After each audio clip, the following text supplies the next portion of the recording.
Tamil Nadu police की ओर से काफी बड़ी अपडेट आई है लॉकडाउन को लेकर। जी हां, वार्निंग दी गई है, सभी को चेतावनी दी गई है तमिलनाडु पुलिस की ओर से। तो चलिए जानते हैं ये चेतावनी जो अनाउंसमेंट के रूप में है कोविड संक्रमण को रोकने के लिए उसके प्रसार को। तो देखिएगा ये चेतावनी दी गई है, जैसा कि आप सभी को पता ही होगा कि 10 मई से लेकर 24 मई तक पूरे तमिलनाडु के अंदर हमारा कर्फ्यू लागू है, कोरोना कर्फ्यू आपका लागू है, लॉकडाउन, ठीक है। और इसी को देखते हुए तमिलनाडु जो हमारी पुलिस है पिछले 4 दिनों से लेकर यानी कि 10 तारीख से लेकर आपका 13-14 मई तक लाउड स्पीकर के माध्यम से पर्चे बांट कर निर्देशों का पालन, गाइडलाइंस का पालन करने की सभी को सलाह दे रही है, क्योंकि घातक महामारी फैलने के लिए अधिक संभावना है इसलिए। और क्योंकि इसका जो है कुछ लोग जो है निर्देशों का सही तरह से पालन नहीं कर रहे हैं, तो तमिलनाडु पुलिस की ओर से यह चेतावनी दी जाती है कि आपका कल से यानी कि 14 मई से ईद वाले दिन से अगर कोई भी व्यक्ति संपूर्ण कर्फ्यू के आदेश का उल्लंघन करता है, अनावश्यक रूप से वाहनों में आता जाता है,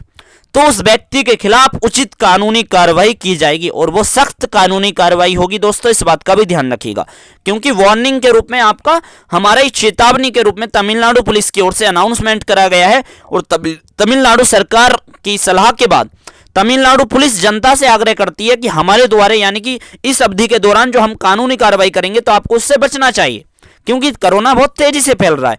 तो देखिएगा दोस्तों, आप 14 मई से, ठीक है, आप अगर 14 मई से ईद वाले दिन से 24 मई तक अगर आप घर से बाहर निकलते हो बिना किसी काम के, बिना किसी जरूरी काम के, तो आपके खिलाफ सख्त कानूनी कार्रवाई की जाएगी।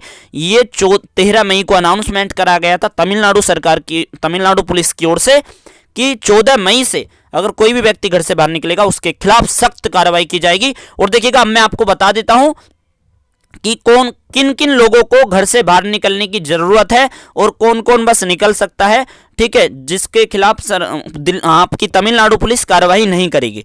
अगर देखिएगा आप मेडिकल, हेल्थ सेक्टर, हॉस्पिटल के रिगार्डिंग, मेडिकल इमरजेंसी सर्विस के रिगार्डिंग अगर कहीं जा रहे हो तो आपको अनुमति होगी। ऑटो, टैक्सी, प्राइवेट व्हीकल, जितने भी आपके रेलवे स्टेशन और एयरपोर्ट पे लगे हुए हैं उनको आने जाने की इजाजत है। देखिएगा, जितनी भी दूध की दुकानें हैं उससे जुड़े हुए जो सर्विसर हैं उनको अनुमति है, न्यूज़पेपर के लिए अनुमति है, हॉस्पिटल, मेडिकल, लैब वालों के लिए अनुमति है, जितनी भी आपकी मेडिकल की दुकानें हैं, ठीक है, दवाई गोलियों की, उनकी अनुमति है, एम्बुलेंस सर्विस चालू रहेगी। जितने भी देखिएगा मेडिकल रिलेटेड एक्टिविटी में जितने भी आपके ट्रांसपोर्ट व्हीकल लगे हुए हैं उनको अनुमति है। जितनी भी देखिएगा सब्जियों की, वेजिटेबल और फिश और मीट की जितनी भी दुकानें 50% कैपेसिटी के साथ ही खुलेंगी। राशन और ग्रोसरीज वगैरह की दुकानें भी, ठीक है, किराने की जितनी भी दुकानें हैं वगैरह वगैरह, ये जो नॉर्मल जो दुकानें हैं लोकल, ये सारी आपकी 50% कैपेसिटी के साथ ही खुलेंगी। लेकिन अगर कोई दुकान नहीं, उसे मॉल टाइप में बोलना चाहिए, अगर 3000 स्क्वायर फीट से ज्यादा है तो आपको खोलने की अनुमति नहीं है, ठीक है, वो मॉल और शॉपिंग कॉम्प्लेक्स टाइप में आ जाता है, ठीक है। होटल, रेस्टोरेंट केवल होम डिलीवरी के लिए खुले रहेंगे। चाय की दुकानें जो हैं 12 बजे तक ही खुलेंगी और वो भी पार्सल के लिए। ई कॉमर्स के माध्यम से केवल फूड और ग्रोसरीज और वेजिटेबल और फिश और मीट के लिए ही आवाजाही की अनुमति है।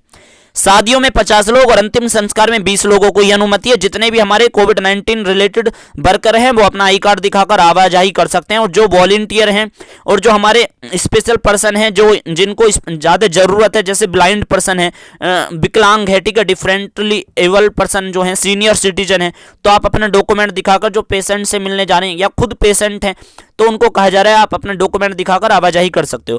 कंस्ट्रक्शन वर्क आपका चालू रहेगा, जैसे बिल्डिंग वगैरह बन रही है, इंडस्ट्रीज वगैरह है, आपका कोई प्रोजेक्ट बनना है गवर्नमेंट का, वो आपका चालू रहेगा, ठीक है। जितने भी देखिएगा वेजिटेबल एंड फ्लावर वगैरह की जो सेल कर रहे हैं विंडोर में, तो उनको कह रखा है 12 बजे तक ये आप सेलिंग कर सकते हो, ठीक है।